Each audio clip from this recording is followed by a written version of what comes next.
You're listening to another episode of Perfectly Imperfect. Welcome to the Perfectly Imperfect podcast. Thank you so much.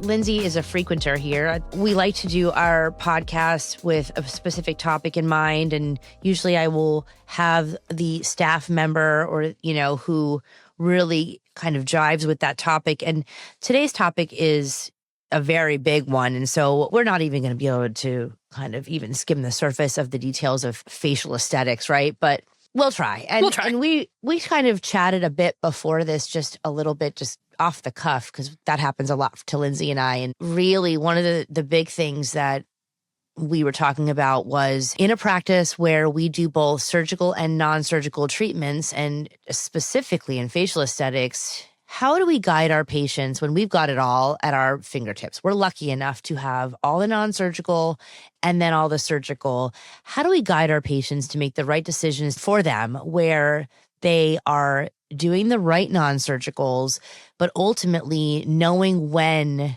what they need or want has gotten to the surgical level, right? Mm-hmm. And so I think that's a really kind of great way to kind of segue into this episode, in the sense that we kind of break down the non-surgical in a preventative portion of non-surgical and a restorative and treatment. And so there's a difference between those two things and what we would expect from them, but they're probably equally important, and neither of them replace surgery. So to say it one more time, we've got non-surgical preventative, we've got non-surgical treatment or restorative, and then we have surgical rejuvenation. All right, Linz, you get a new patient. We're going to go total preventative. This patient is in her early 30s. Okay. Late 20s, early 30s. She is very interested in some type of preventative maintenance. She, right now, all she's had is some skincare. She takes care of herself in the sense that she does a daily skincare regimen. But so far, it's been stuff from Sephora. It's good stuff, but she knows that only takes her so far. And so she's coming in and wants to set up a regimen with you as to how she can prevent forward-thinking preventative aging. Set me up with that consult.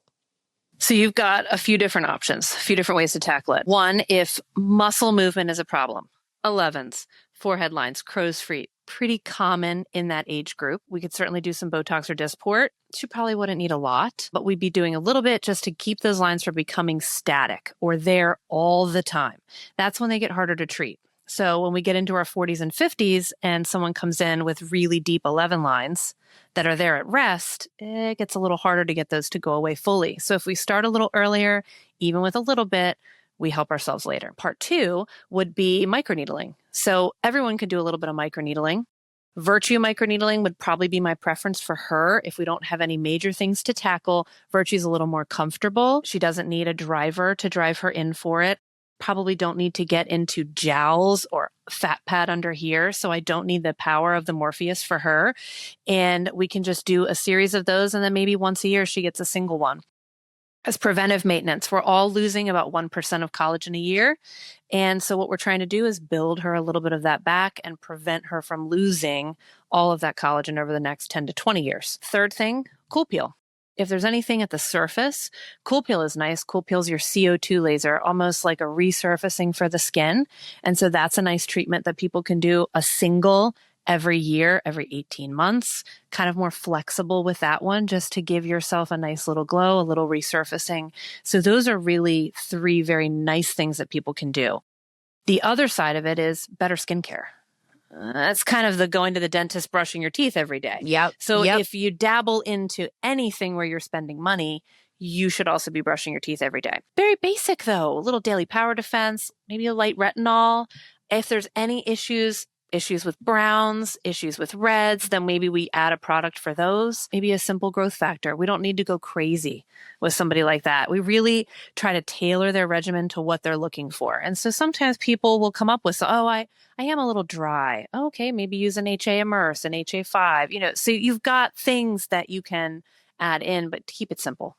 Don't go crazy. And basically you've kind of like, it's just simple things that are going to go a long way long term, because it's kind of like an investment, right? Like you think about like if you're investing your money, it's a slow and steady growth, right? So it's the same thing with a patient like that, where we're getting them at an early stage in their life. They haven't done a ton of damage yet. I will say these days, the generation that is in their 20s and 30s, they're a little smarter than we They definitely are, because they know more now. People are coming into our practice, having known that they have to watch their sun damage. They are doing skincare early in life. And so we are getting them at a really great time. And I would argue, and so would Lindsey, is that obviously, just like every part of medicine, it is much easier to prevent a disease than to treat one. So that goes the same when it comes to aging. So it's really no different than when we talk about preventing heart disease. It's easier to prevent heart disease than to treat heart disease.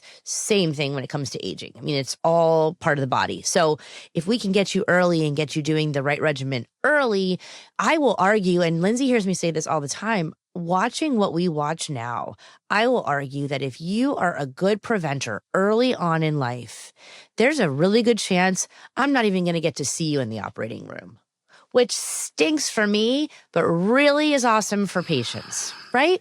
Yeah. Or There's it's a real decades later than it would have been. Correct. Or it's not nearly at the level that they would have needed it before. And so absolutely early on, it is so smart. She did mention a bunch of skincare things that we would suggest at home, but the major gestalt of that is, you're going to cleanse. You're going to use an antioxidant. That was what the Daily Power Defense would be. So vitamin C or Daily Power Defense. Daily Power Defense is one of our favorite ZO products. Ultimately, those are the two that are like rock hard. Then if you use a growth factor that's just going to help you build collagen, we all need collagen. And then finally, sunscreen. So very simple. It doesn't have to be hard. It definitely doesn't. Do we have all kinds of stuff? Sure we do. But when you're at a younger age and we're talking prevention, because we're still that prevention patient, you don't need to be doing a ton, but you need to be consistent, right? Yep.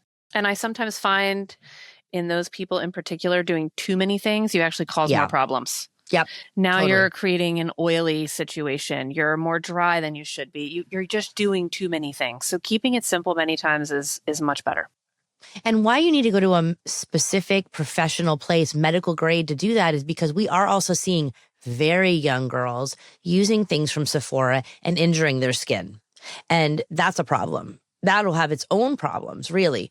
So there, again, we're not against Sephora, but you have to just know that all of these things, if they're strong enough, they can also create problems if they're not right for your skin. Or if you overuse them. Yes. Overuse is a big issue. Yes, totally. Over exfoliating, over moisturizing. Totally. So, all right. So that's that patient population. Next patient. So now this patient is in her mid 40s.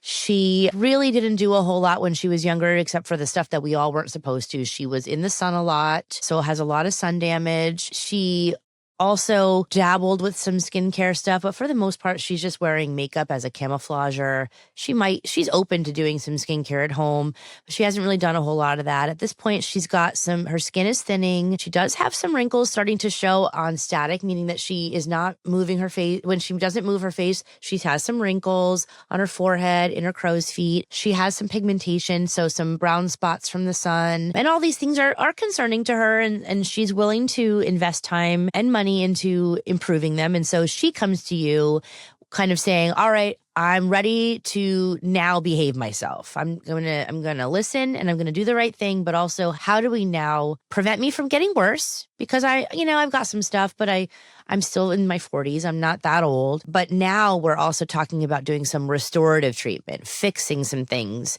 that have already happened. So let's talk about how we handle her. Starting with the static lines. Easiest fix for those, again, Botox Dysport. We can do those in crow's feet, forehead, glabellar lines, wherever we need it. How long is that going to take to help and fix that? It depends on how deep those static lines are. I always tell people up to a year of consecutive treatment. Could be, especially at that age, depending on how deep they are, but they might notice some softening immediately.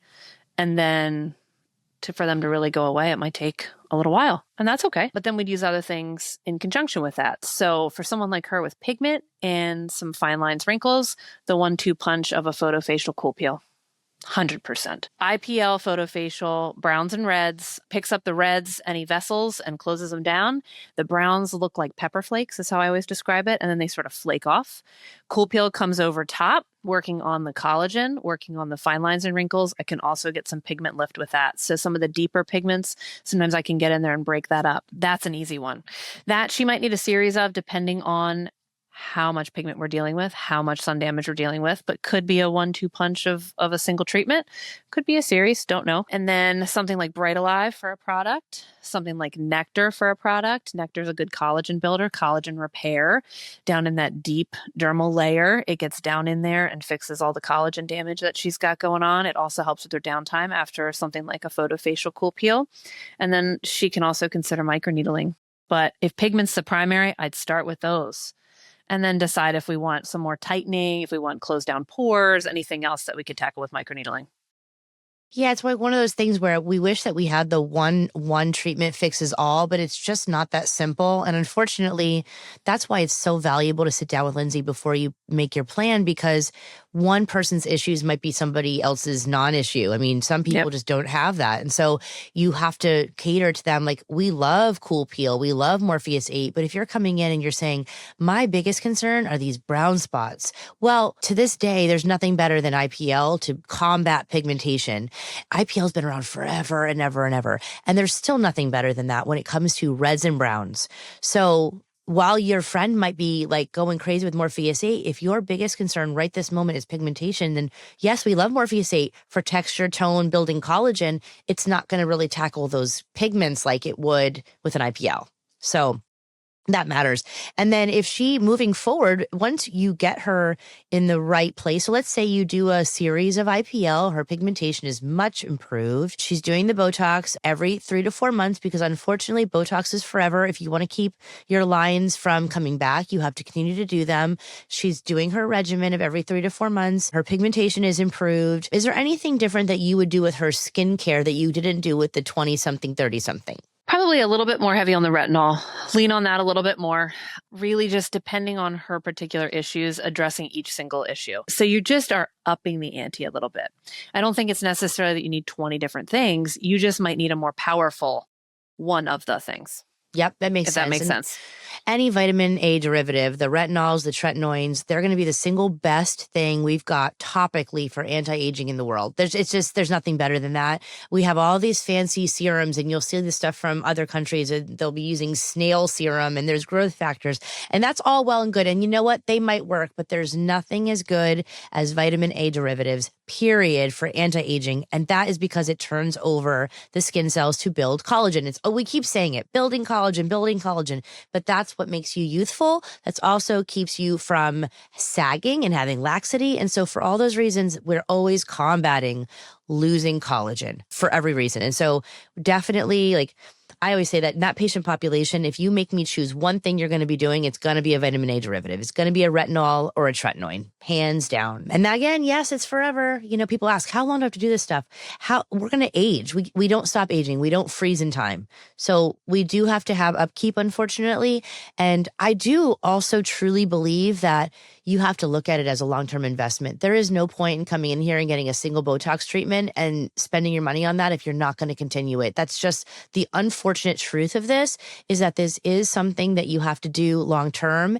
And Lindsey's patients, it's just like seeing your primary care. At this point, Lindsey's career, she has patients who come in and see her regularly. Some of them every 3 to 4 months, some of them every 6 months, some of them yearly. But it's just as much as patients have their yearly visit with their OBGYN or their primary care, you also have, if this is important to you, you will have a visit with your provider who is doing your anti-aging. It's just the way it is. All right. So final group is someone who is in their 60s.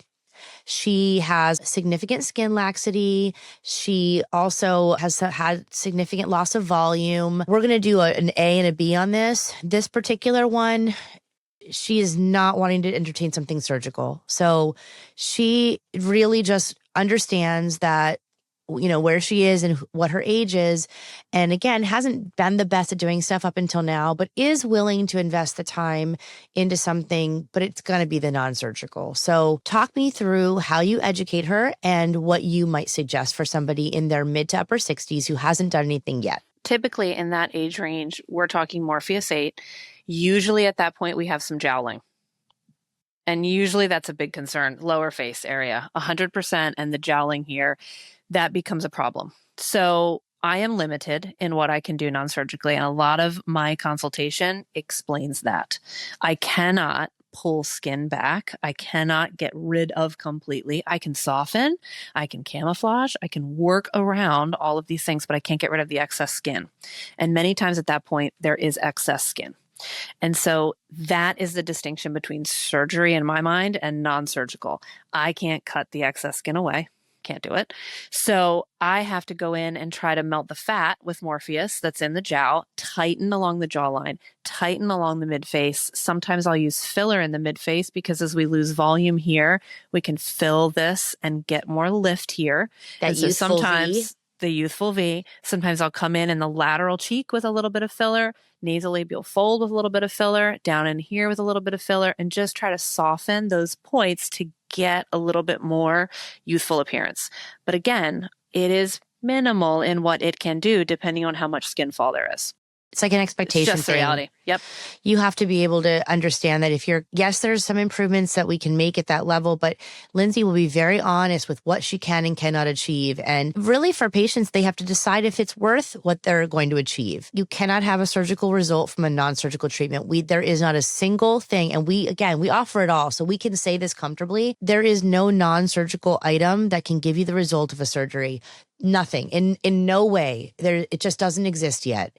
And if it does, we're really excited about it because listen, there's no question that surgery comes with risk, right? So if we don't have to do that, we of course would love to avoid it. Unfortunately, and it also comes with downtime and recovery and all of that. So that's well and good. But one of the things Lindsey and I had chatted about earlier today is that we've realized that really isn't how it works, that we have things that work in synergy. We work really well together, her non-surgical practice, my surgical practice, but there's really no good non-surgical thing that can replace what I do. It can only work together to maybe, ultimately make the best result. But so for that patient who's in their 60s, it doesn't mean that Lindsey has a bustling practice of women who are in their 60s and 70s, even in their 80s. Yep. Who see her regularly and obtain non-surgical treatments and are very happy because the limitations are understood and the expectations are met, and they are pleased as pie after they see Lindsey and get what they can get done, right? So it happens all the time. You have a huge practice of patients who are in that group. Absolutely. It doesn't mean that you can't do it. You just have to have the proper expectation, right? And it has to be worth the spend of money at that point. Yeah, Most absolutely. of the time at that point, you're not working anymore. And so the reality is there is a fixed income. So we need to be aware of that. And so if I'm very clear on what you can get, then you can make a good decision, an educated decision of that will make me happy, or that's not really what I'm looking for. Okay. That's okay too. And so I never minimize that with people too. And I think there's a level of respect there because I will be very honest with what I can do. I tend to under promise, over deliver, because if you're going to be happy with my under promise, when I can provide a little bit more, you'll be even happier. Go to that next level then, Lynn. So we've got that same patient, the 60-something-year-old, but she's the type B where she is open to whatever, including surgery, and she's just coming in to get your recommendation. Where do I start? What do you think? And so let's talk through that same scenario, but this time she's open to it all. So many times we sort of work together on this one. So most of the time this patient comes in and will say to me, I'm just looking for something, and they take their face and they go like this. Something like this. And I'm like, that's a facelift, what you just did. So this motion to me where there's skin laxity at the ear, you've got skin that you're pulling back, that's a facelift. And so right up front, that's a facelift. And we can certainly work on skin texture. We can do a cool peel or a Decapulse cool peel CO2 laser. What's that? Over Is that top heavier? of your heavier, deeper resurfacing while you're asleep. Why not? But at this point, you really do need to meet with Dr. H. And so many times we will start the conversation of some non-surgical options, but then we'll come in, set them up for a consult with you surgically, and then we can always reconvene on the non-surgical. But if their primary really is that motion of skin, I'm not going to fix that any other way. So primary is figure out your facelift. That's exactly it. And so like patients will ask, okay, well, can I buy some time? Well, here's the thing. You can do the Morpheus. I will tell you that I'm still in the camp of you can still do the heat-based treatments and also have a facelift. You will find that there are some surgeons out there who are really against doing any kind of radio frequency, Morpheus 8, any of that stuff before you have a surgical operation if it's planned. But I would tell you, I'm not in that camp. I've done enough facelifts with patients who have had treatments before and feel comfortable with that plane. But I would argue if you know you're going to go down that route, there's only so much that you're going to get out of that. So maybe you just save that investment to do some things at the same time, like Lindsey's saying. Also, depending on how you're coming to us, if you have done nothing to your skin and your skin is significantly damaged, has very little collagen, you've never done skin care, I will tell patients that they have to do some non-surgical to make the skin as healthy as possible before they undergo a facelift. And that's just number one, because it'll be the best result, but ultimately it's gonna be the longest outcome for you too. That doesn't happen a lot, but it does happen sometimes, and we'll be honest about that. It does, right? But also then we're able to lay it out for you. You've got a plan. Okay, so you're going to do this for the first 3 months, then you're going to wait 6, 8, 9 months, whatever we decide, and then you can come in for your face. So at least you have your plan laid out, and I think that's helpful for people. Yeah. Yep, totally. I think a lot of people love that, like they don't mind the wait as long as they've waited this long, as long as they're doing the right thing. And we want you to get some miles out of your surgery if you decide to do it, right? So we have to be smart about that. So ultimately, that is kind of how it runs in our practice. And again, we are very fortunate in that we can provide it all. Where, you might go to a surgical practice and they just do surgery. So that's what they know. And that's obviously great. Or if you go to a dermatologist or a med spa where all they're doing is the non-surgical, again, great. But ultimately they can only take you so far. And so they might hold on to you a little longer because they don't want to lose you. And then you really are ready for surgery. I would say that's becoming more common to see a kind of combinations practices where that's happening. It's a benefit to a patient because in the end, if you're with Lindsey for years and years and years, and then finally she gets to the point where she's like, listen, I think it's time to start talking surgery. Then that like she's going to send you somewhere where she knows that you're going to get taken care of, and you don't have to be worried about where you are because we've all kind of been a part of your journey to begin with. And sometimes she will grab me and I'll grab her. I'll say, hey, I've got somebody, I think that and so on and so forth. And she mentioned, just to touch on that combination thing, we often do that where I will be operating on a patient in the OR and then Lindsey is also doing treatments at the same time. That is very common, more common than not, especially when it comes to face. It's very rare for me to do a facial procedure surgically where Lindsey isn't also doing something to them in the OR. They work together. They work in synergy. The other area is the under eye. Just to touch on that, because you've got blepharoplasty to remove the excess fat and skin there, but then I've got CO2 for the crepey skin. I've got microneedling for the crepey skin. We've got filler if there is a deficit in volume. So it's another area. It really depends on what the issue is as to how we may steer you. And that issue may change with age. Right. And so sometimes we've been working with someone for many years, and then all of a sudden it's like, now it's morphed into this problem. And now we've got another thing that we need to deal with. So it's always changing with face. And so it's one of those things as we age and as things shift and change that we're just very honest about. We need new things. We do. It's not just volume. It's not just skin laxity. It's a combination of those. It's also texture. So you have to kind of pull from different places. And especially in the under eye, one treatment does not treat all problems. Filler does not treat all problems. The blepharoplasty does not treat all problems. It depends on your problem. And where things have gotten sticky lately in the world of non-surgical aesthetics is people thinking that filler can treat all under eye issues. And actually, it's the complete opposite. It can really make things worse if it's being done in the wrong patient. In the right patient, oh my gosh, Lindsey can do an amazing job in the tear trough when it's the right thing. When it's not the right thing, unfortunately, where we see that often is patients coming from other places. And it's, again, no offense to other practitioners, but filler doesn't fix skin laxity in the eye. Filler does not fix crepiness in the eye. And so when used in those situations, unfortunately, filler actually makes the situation worse. It is a tricky area to fix as well. Yes, I can dissolve. Yes, I can replace where it needs to be replaced and finagle things, but it is usually there's some amount of swelling, a little bit of puffiness that remains.